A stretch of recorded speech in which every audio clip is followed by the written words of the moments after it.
I almost let's all take a deep breath and then exhale at the same time. Ready? That was like David Lynch meets Jim Henson. That was wild. So, speaking of wild, let's bring out the writer-director of the film and that bad guy, that bald blacksmith. Please welcome writer-director Evan Marlowe and Clyde himself, Darren Dornborough. Woo!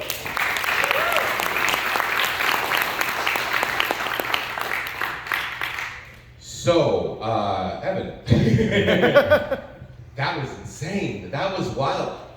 Okay, now for those of you who don't know, how long did it take to make this movie? When did the production start? Well, I wrote it about 2015. Somewhere in there, we talked earlier about me coming up with the idea of puppets, and something that's 8 years old. I just don't remember how I came up with the idea of puppets, but it was obviously a huge mistake. Nothing like this has ever been undertaken, and it worked out all right in the end, but we just didn't know every second of the way whether it would eventually shape up into something watchable. Where did the story come from? Having puppets as the idea, I needed to work that in thematically into the movie, so how people are manipulated by various things externally and internally. So I didn't want to just use puppets as a gimmick. I wanted to work it in, be meaningful. So that was sort of the starting point. And then I had this idea that, we had a bomb in his neck, and then it just dawned on me. My wife was sleeping, and I woke her up. I said, everyone's got a bomb in their neck, and that just kind of opened it up. It's like the whole human race is just kind of pitted against everybody to do these things. It just, ideas just kind of come to you at different places, in the shower or whatever. I was not expecting it to turn into a metaphor for guilt. I was expecting an actual squiggly diddly aliens and like all this shit was real. I was not like that one. That I think out of all the puppets, that's the one that kind of threw me for a loop.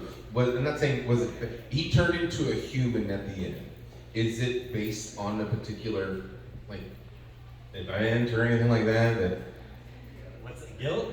Well, I mean, like the whole aspect of like the guilt and the aliens and all that stuff.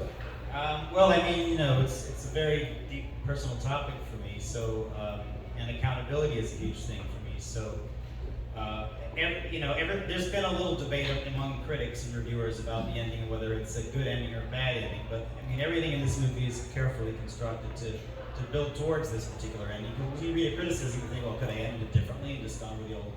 But I don't think it would have been possible. I would have redone the entire movie because if you go the first time, you're too much in shock to kind of really appreciate what's. But I think if you go back and rewatch, you'll find a lot of the hints and clues embedded throughout the movie, the dialogue and visuals that kind of points you in the direction of where it's going to go ultimately. So it's not like it was just kind of put on at the end. It was really from the beginning. The whole intent was to get us towards that.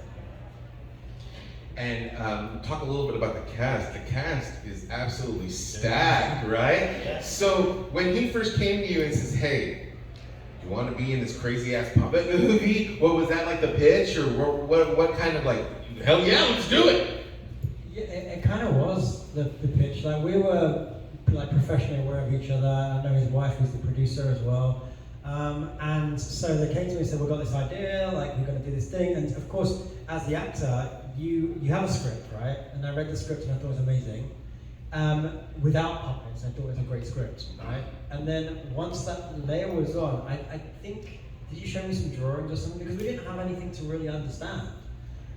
But the pitch of life-size puppets in real environments, I'm just like, I've never seen that. And so, I'll be honest, as an actor, you go, this could be amazing or it could be horrible, right? And you know, had I not known, then maybe I would not have done it.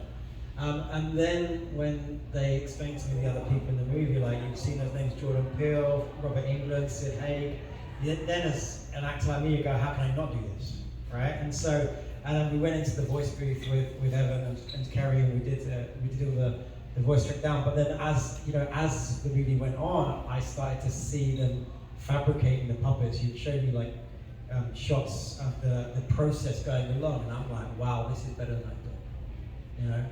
What was it like seeing who you were going to play as a puppet where you're like, holy shit, is that me?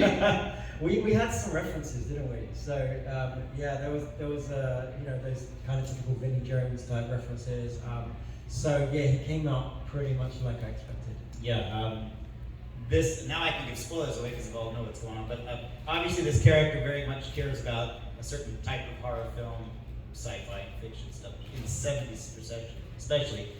But also these, you know, these things in the genre that keep, like, you know, the black guy dying first, that sort of thing. It's like it's sort of a joke, and this gets so deeply embedded in this guy that he kind of sees that as, you know, all these things. So this caricature of a, you know, the bad guy, British guy, is kind of part of that too. This guy's just full of these horror tropes, and so I just kind of spat him up on the screen.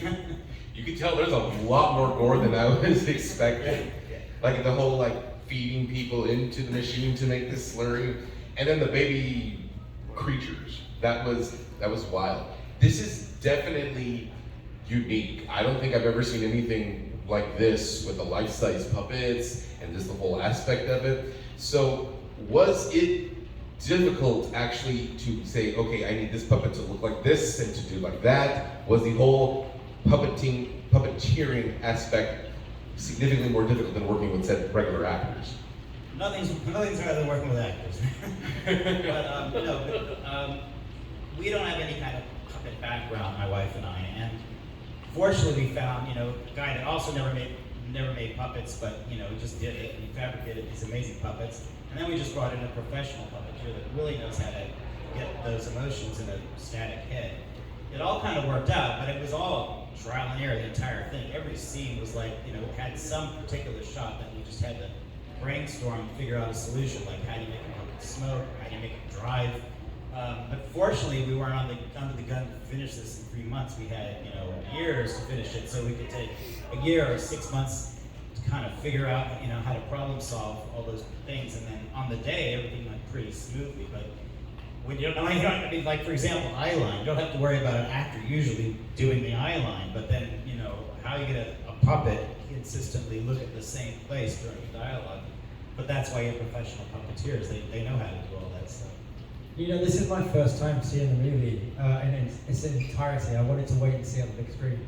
And from my point of view, what I was amazed at was how many characters were in the film, and so, you know, well differentiated. They all it didn't feel like a bunch of the same standard puppets.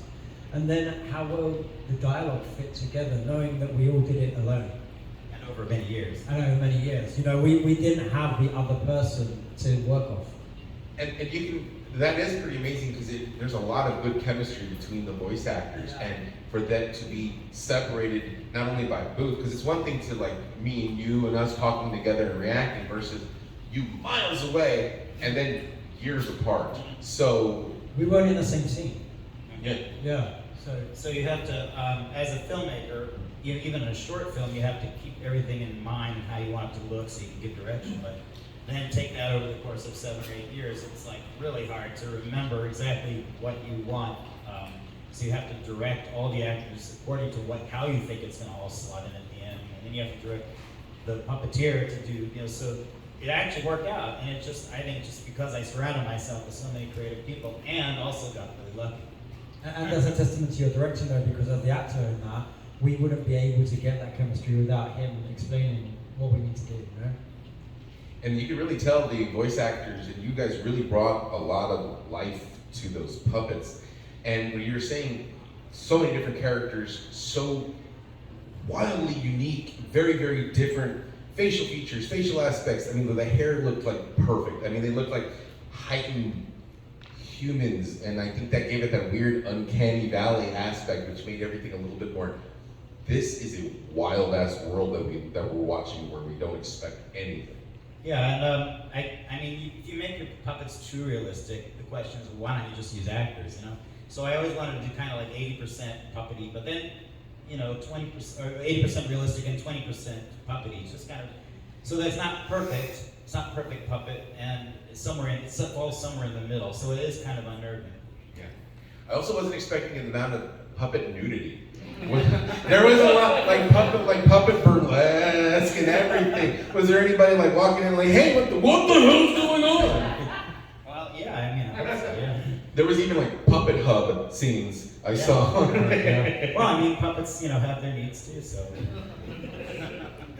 So that question, would you work with a lot of puppets again? Would you like, oh, hey, I want to be the next avant-garde Frank Oz? Well, one doesn't say never, but never.